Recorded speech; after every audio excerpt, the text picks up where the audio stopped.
Një aksident tragjik i ndodhur në orët e para të mëngjesit në Lushnjë e ka marrë jetën një 43 vjeçari. Viktima Ernis Xhumari humbi jetën pasi automjeti që drejtonte u përfshi në një aksident në zonën e njohur si rreth rrotullimi i plasmasit.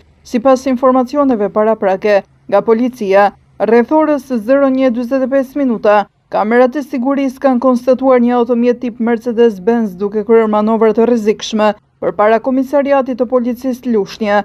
Më pas drejtuesi ka dalë nga mjeti dhe ka bërtitur disa herë para godinës së komisariatit. Pas njoftimit të patrullës së policisë për të verifikuar situatën, 43 vjeçari është larguar me shpejtësi të lartë, sapo ka vënë re efektive që po afroheshin. Vetëm pak minuta më vonë ai dyshoi se ka humbur kontrollin e automjetit për shkak të shpejtësisë së madhe.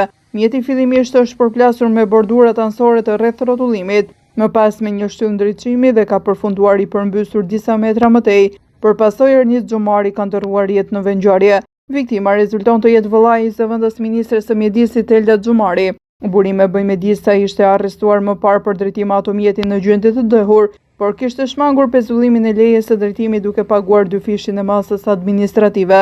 Në drejtimin e prokurorisë, grupi hetimor vijon punën për të sqaruar plotësisht rrethanat dhe shkaqet e aksidentit fatal.